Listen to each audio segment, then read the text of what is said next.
Bismillahirrahmanirrahim. Assalamualaikum warahmatullahi wabarakatuh. Apa kabar semuanya? Semoga semuanya dalam keadaan sehat walafiat. Amin. Oke, langsung saja. Berikut kita akan belajar membuat game. Namun game yang akan kita buat ini game yang sangat sederhana ya. Katakanlah ini versi 1.0. Bisa jadi juga di bawahnya. Oke, game ini jenisnya adalah game desktop dibuat menggunakan aplikasi Adobe Flash ya. Oke, langsung saja. Menu yang akan kita pelajari hari ini ya, ada konsep game, skenario, atau desain, aset dan karakter, pembuatan uji coba dan distribusi. Jadi sebelum kita melakukan pembuatan game, karena di dalam game itu kita banyak melakukan coding ya, kita melakukan coding atau penulisan skrip begitu, maka terlebih dahulu kita mengetahui tahap-tahapannya. Oke, sebelum kita praktek ya, kita simak dulu. Yang pertama adalah konsep game. Ya, konsep game ini kita menentukan spesifikasi game yang akan kita buat. Ya, contoh ya, ini contoh konsep. Misalnya judul gamenya adalah Petualangan Si Bejo. Kemudian target audiensnya misalnya semua kalangan, tapi dimulai dari usia 5 tahun sampai atas misalkan ya. Kemudian jenisnya adalah game berbasis desktop, menggunakan aplikasi atau game engine, Adobe Flash Professional, ya, animasi dan gambar. Contohnya misalkan membuat sendiri atau dari internet misalkan, ada yang free, ada yang berbayar. Misalnya kita ambil yang free, namun jangan lupa dicantumkan kreditnya, artinya sumber yang kita buat, yang kita ambil ya. Jadi untuk menghormati yang membuat aset itu ya atau animasinya. Kemudian tipe aplikasi ini ada FLA, SWF, dan Excel ya. Aplikasi karena kita menggunakan Adobe Flash ya. Kemudian audionya, jika ada audionya kita bisa menggunakan audio versi MP3 atau WAV ya. Namun kali ini kita tidak akan memberikan audio terlebih dahulu. Oke, kemudian teknik animasi yang bisa kita gunakan frame by frame, motion twin atau motion shape. Misalnya kalau ada seperti itu ya. Kemudian kode yang kita gunakan masih menggunakan ActionScript 2.0. Kemudian misalnya ini ya, misalnya kita menggunakan jenis fontnya misalkan Square, dan hardware-nya bisa kita mainkan di komputer personal komputer ataupun di laptop ya. Oke, selanjutnya skenario. Oke, skenario dan desain di sini ada 4 pembahasan, yaitu ada skenario game, storyboard, navigasi, dan desain interface-nya. Ya, skenario gamenya misalkan seperti ini ya, contohnya misalkan sebelum kita bermain game, biasanya dimulai dari intro ya. Setelah intro itu biasanya menu, ada menu gamenya. Oke, kemudian baru kita start bermain gamenya. Contohnya misalkan skenario-nya seperti ini. Ini adalah game petualangan si Bejo mencari makanan di taman. Ya, kemudian jika Bejo ini berhasil mendapatkan makanan, burger, maka si Bejo mendapatkan poin. Ya, tetapi jika gagal mendapatkan makanan, maka si Bejo tidak mendapatkan poin. Alias poinnya tetap ya. Tetapi apabila si bejo ini keliru mengambil makanan atau salah mengambil makanan, maka si bejo akan mendapatkan pengurangan poin. Nah, jika poin telah mencapai target, maka permainan selesai dan muncul pesan menang. Target poin terpenuhi dan selesai. Begitu ya. Skenarionya sangat sederhana ya. Lanjut storyboard.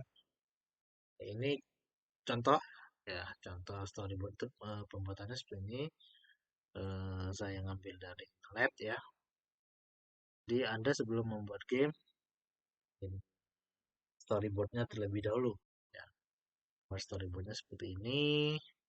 Misalkan halaman intro itu seperti apa, dan halaman menu seperti apa, kemudian halaman misalkan level 1, level 2, kemudian kalau selesai itu dan seterusnya ya. Nah, ketika Anda membuat game itu berdasarkan storyboard yang kita buat terlebih dahulu. Oke, selanjutnya ada navigasi ya. Nah, navigasi di sini ini biasanya itu berhubungan dengan eh, objek interaktif yaitu tombol ya. Misalkan setelah intro ada tombol start. Ya, ketika kita klik start, maka masuk ke halaman menu misalkan.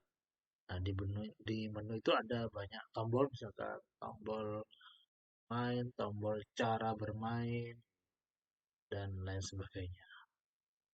Oke, jadi navigasi ini yang mengarahkan kita eh, ke setiap halaman game ya. Oke, selanjutnya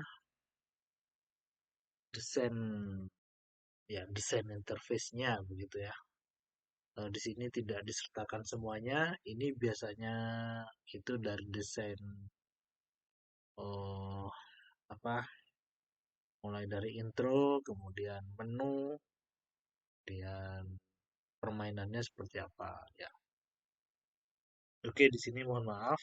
Di sini saya tampilkan langsung ya, langsung ke eh, desain permainannya. Oke, selanjutnya aset dan karakter. Ya, aset dan karakter mendesain dan menggunakan aset yang akan digunakan untuk membuat game ini, kemudian desain karakternya seperti apa ya. Oke, ini contohnya misalkan ini kita em, gambar batu ya, kemudian gambar katakanlah ini ada rumput, ada bunga, ya, kemudian ada apa semacam gapura seperti itu, kemudian ini makanan burger yang akan dicari oleh John nanti, dan ini ada minuman yang beracun, ini aset gamenya, dan juga nanti ada background macam-macam ya. Jadi aset game ini bisa banyak sekali ya, tergantung kita membuat gamenya seperti apa. Oke, berlanjut. Nah, ini karakter gamenya. Oke, kalau ditampilkan secara zoom besar seperti ini, maaf ya pecah-pecah. Ya, ini tampilannya karena kecil nanti ya, kecil. Jadi di sini pecah. Oke, lanjut dan ke pembuatan. Ya, tahap pembuatan merakit semua bahan yang sudah disiapkan dengan cara melakukan penulisan kode, yaitu coding ya, coding. Oke, coding atau ngoding assembly, yaitu kita di tahap ini kita sudah mulai eh, apa melakukan penulisan skrip anak-anak ya. Oke, kemudian kita eh, apa namanya? Kita manage ya, kita buat penjadwalannya seperti ini. Jadi berurutan begitu ya. Dan yang mana dulu yang akan kita lakukan, yang akan kita isi dengan script. Jadi bertahap ya. Oke, dalam contoh kali ini misalkan ada berapa tahap terus ya Nana ya. Terus ya. Dari ini contohnya tiga misalkan. Misalnya dimulai dari nama objeknya tombol. Nah, kita di objek tombol ini menggerakkan objek dengan descript ya, yang ditanam. Mohon maaf ini harusnya F ditanam pada tombol ya. Kemudian tahap yang kedua, nama objeknya aset dan karakter di sini. Kita akan melakukan kontrol pada aset karakter dengan menggunakan coding. Nah, misalnya terjadi tabrakan atau tumbukan, akan menimbulkan reaksi seperti itu ya. Kemudian tahap 3, contohnya adalah skor ya. Berikan kode atau script pada skor sehingga skor dapat berubah-ubah nilainya jika user melakukan kontrol pada objek.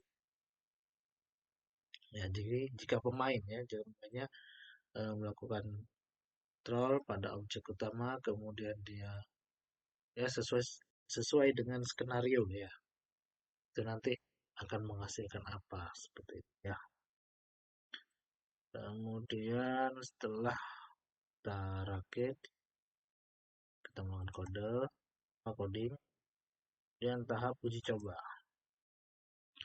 Oke, tahap uji coba ini sangat penting ya sebelum didistribusikan. Oke, di tahap uji coba ini kita melakukan tes ya. Di sini yang melakukan tes ada dua, yaitu tester internal sama tester eksternal. Jadi melakukan pengetesan uji coba kepada teman-teman sesama programmer misalkan, animator ya, desainer dan lain-lain yang terlibat di situ atau yang ada di apa namanya pihak internal seperti itu anak-anak sebelum ya artinya sebelum dijual lah diuji coba dulu. Kemudian yang kedua dari pihak eksternal. Ya, mungkin kita mengundang orang dari luar, suruh main, ya kira-kira seperti apa, yang dicek lagi apakah ada errornya atau tidak. Ya, jika ada errornya maka diperbaiki kembali. Jika tidak ada errornya, ya berarti langsung kita jual, gitu ya. Ya selanjutnya distribusi. Oke, ya belum saya masukkan ini linknya, oke langsung sini aja. Nah ini ya, game telah jadi, baru kita distribusikan ya. Untuk saat ini banyak kita bisa mendistribusikan melalui web game online itu khusus. Ada memang, oh jadi kalau ketika kita buka itu gamenya banyak sekali ya. Kita bisa upload di situ. Kemudian di sosial media juga ada ya. Kemudian di Play Store ya, kita upload di situ. Kemudian di online shop kita jual, ya dimainkan secara offline ya. Jadi seperti itu namanya sebelum kita melakukan pembuatan game ya, sebelum kita praktek game. Oke, selanjutnya kita akan praktekkan ya. Kita berlanjut ke video berikutnya.